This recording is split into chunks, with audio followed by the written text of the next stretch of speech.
नमस्कार दोस्तों, नवरात्रि के पहले दिन की ढेर सारी बधाई। माँ शैलपुत्री की कृपा आप सब पर सदैव बनी रहे। आज वीडियो के माध्यम से हम आप सबको बताने वाले हैं कि नवरात्रि व्रत से जुड़ी कुछ महत्वपूर्ण बातें। वीडियो के अंत तक आप सब जरूर बने रहिएगा। आज हम आप सबको इस वीडियो में बताने वाले हैं कि नवरात्रि में क्या आप सबको जो लोग के वहाँ कलश रखाता स्थापना होता है, क्या उन्हें दोनों टाइम स्नान करना जरूरी है।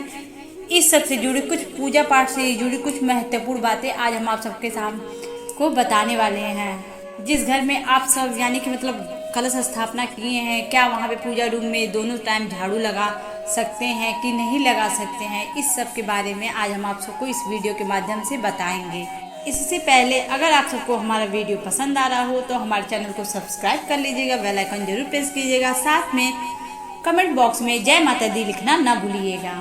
सबसे पहली बात यह है कि नवरात्रि के दौरान क्या हम सिंदूर लगा सकते हैं। बहुत सारे लोगों को मन में शंका रहती है कि नवरात्रि में क्या हम ज़्यादा से शौक श्रृंगार कर सकते हैं। बहुत लोग कहते हैं कि ज़्यादा नवरात्रि में श्रृंगार की वस्तुएं माता को चढ़ाना चाहिए, लेकिन श्रृंगार नहीं करना चाहिए। तो इस सब से जुड़े हुए ये बताना चाहती हूँ कि नवरात्रि में आप सब देखिए, हर घर में नियम अलग अलग होते हैं।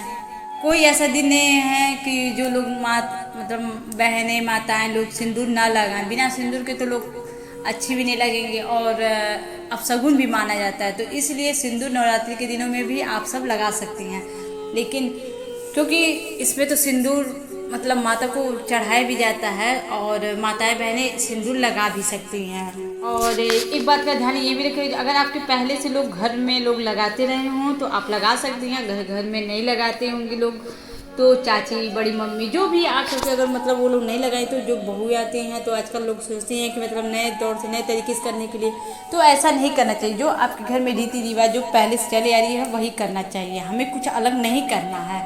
बस ये है कि मेरे उद्देश्य यही है कि नवरात्रि में आप सिंदूर लगा सकते हैं। इस बात का ध्यान रखना चाहिए कि नवरात्रि के दिनों में पीला जो सिंदूर होता है उसे नहीं लगाना चाहिए।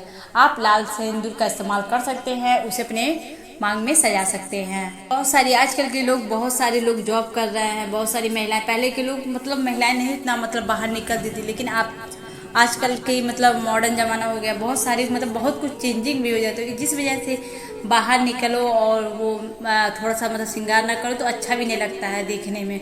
तो इसलिए आप लाल वाला जो कुमकुम आता है वो अपने लगा सकते हैं, उसमें कोई संदेह नहीं है। आप जो रेड मार्केट में आती है लाल सिंदूर आप सब लगा सकती हैं। और जो माताएं बहनें 9 दिन का व्रत रहती हैं वो ऐसा करते हैं कि जिस दिन 9 दिन या अष्टमी के दिन ही सिंदूर लगाते हैं। बहुत लोग के वहाँ पूजा भी चढ़ता है जो देवता भगवान का, तो वो सब पूजने के बाद ही लोग मांग में सिंदूर लगाते हैं। तो वो जैसे उनके वहाँ होता है वो वैसा ही करेंगे, मगर यह ध्यान रखेंगे पीला सिंदूर नवरात्रि में ना लगाए तो बेटर है।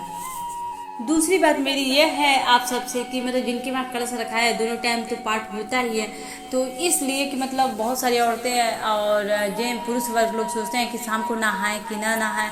आजकल के थोड़ा मौसम भी थोड़ा चेंजिंग है, सर्दी खांसी बुखार का, तो इसलिए अगर आप चाहें तो बस अपना वस्त्र बदल सकते हैं। हाँ, अगर आप बाथरूम जा रहे हैं तो आप पानी का इस्तेमाल ज़रूर करिएगा और आप वस्त्र बदल कर तो ही पाठ करिएगा, क्योंकि जैसे जो वस्त्र होता है आपका जूठा हो जाता है, उस पर जिसपे आप खाना भोजन या कुछ भी फलाहार जो भी आप सब कर रहे हैं तो वो जूठा वस्त्र माना जाता है। तो इसलिए शाम को आप अगर नहीं नहाए तो हाथ पैर अच्छे से धुल कर वस्त्र बदल कर अपना वो जो पाठ होता है उसको आप कंटिन्यू कर सकते हैं। और बहुत सारी महिलाएं ऐसी भी होती है जो पूजा के दौरान बैठ कर भी आरती करती है, तो आप सब बैठ कर नहीं आरती कभी भी कीजिएगा तो खड़े होकर कीजिएगा। कहीं भी आप आरती सुनिए तो भी आप खड़े हो जाइएगा, क्योंकि आरती बैठ करने की आता है। और यही सब बातों का आप सब ध्यान रखिएगा। और मेरी एक बात और है कि बहुत सारी माताएं बहनें जैसे जहाँ जिस घर में कलश लगाता है उससे वहाँ उतना छोड़कर बाकी सब जगह झाड़ू लगा देती है, तो ऐसा काम बिल्कुल भी आप सब नहीं करें। जहाँ पे कलश रखाया है उसके इर्द गिर्द आप झाड़ू का इस्तेमाल करिएगा ही नहीं, भले वो नया हो या पुराना झाड़ू हो।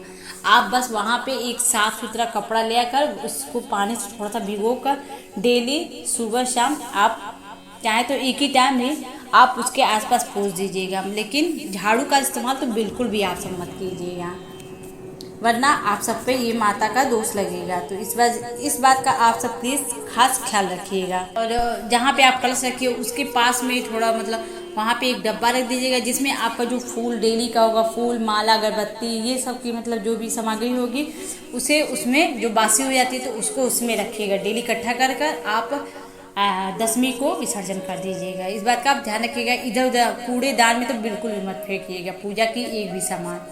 और दूसरी बात ये भी है कि आप मतलब खाने पीने के बाद आप उस जहाँ पे कलश रखा है वहाँ पे बिल्कुल भी ना जाएगा उस रूम में। अगर जिसका एक ही रूम है, रेंट पे रह रहा है, किराए पे, तो उनका तो बात ही अलग है, वो जा सकती है, लेकिन साइड से किनारे से उसके पास ना जाएंगे, ना वो कलश स्पर्श कर पाए। इस बात का आप सब ध्यान रखिएगा। एक बात का मैं ये भी बताऊंगी कि अगर जब आपको कलश के आसपास की जब सफाई करनी होगी तो आप सब जो मतलब मैंने जो बताया वीडियो में पहले, इस वीडियो में पहले ही कि आपको वहाँ पे पोछा हल्का सा गीला कपड़े से लगा साफ कर देना है, तो वो नहाने के बाद आपको करना है, ना कि आप सो कर उठ कर आप गए उसको साफ कर दी, तो ऐसा नहीं है। आपको वो चीज़ वो बहुत पवित्र होता है, कलश माना जाता है, उसमें माता का साक्षात निवास होता है, तो इसलिए आप सब नहा कर तो ही वो साफ सुथरा करें, तो बेटर होगा ज़्यादा और अच्छा भी माना जाएगा, शुभ भी होगा। और एक बात ये भी, जो मतलब जब कलश स्थापना हो रहा है तो आप सब ज़मीन पर ही सोएं, बेड पर बिल्कुल भी ना सोएं, क्योंकि माता रानी का कलश एक होता है ना कि माँ को नीचे अपने वो बेड पे सो, तो ये अच्छा नहीं है, अपमान की तरह माना जाता है। तो इसलिए आप सब ध्यान रखें, कलश के पास जब भी सोइएगा तो बेड पर नहीं, ज़मीन पर आप सबको सोना है 9 दिनों तक। और प्रतिदिन माता के दोनों टाइम भोग अवश्य लगाएगा, इस बात का आप सब जरूर ध्यान रखिएगा। और माता के भोग में आप सब जैसे मुख शुद्धि के लिए होता है, भोग के बाद आप लौंग इलायची अवश्य चढ़ाइएगा। अगर आपकी भाग दौड़ लाइफ है और आप सुबह में हवन नहीं कर पा रहे हैं, जल्द देर हो जा रहा है, कभी कभी हो जाए, तो आप एक काम और कभी कर सकते हैं। आप कपूर को जिस दिन आप हवन ना कर पाए घर पे, उस दिन आप सुबह के टाइम में तो कपूर से भी आपका वो हवन के सामान मनाएगा, तो इसलिए आप कपूर भी माता को दिखाकर और वो आरती उरती कर सकते हैं, तो उतना ही मतलब होगा, फल मिलेगा आपको। इस बात का आप सब ध्यान रखिएगा, क्योंकि कभी कभी मतलब ऐसी भाग दौड़ की लाइफ है कि आपको ऑफिस जाने में लेट हो रहा है, तो ये होता है कि कैसे हम क्या क्या करें, घबराने की जरूरत नहीं है, आप सब कपूर से भी कर सकते हैं।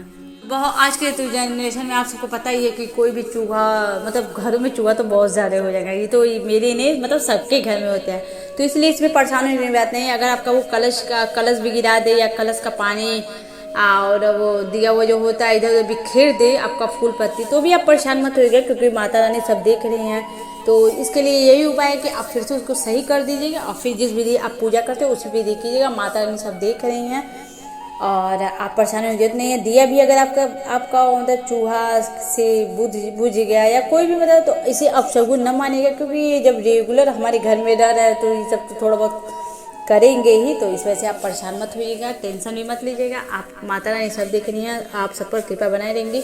आप फिर से मैंने आपसे बताया ना कि फिर से आप वैसे ही अपना दीप साफ सुथरा कर अच्छे से फिर वैसे ही दीपक जला दीजिएगा और परेशान मत होइएगा। और मैं ठीक है, और सब वीडियो आप सबको अच्छी लगी हो तो हमारे चैनल को प्लीज़ सब्सक्राइब जरूर कीजिएगा और कमेंट बॉक्स में जय माता दी लिखना ना भूलिएगा। मिलते हैं आप सबसे एक अगले नए वीडियो में, तब तक के लिए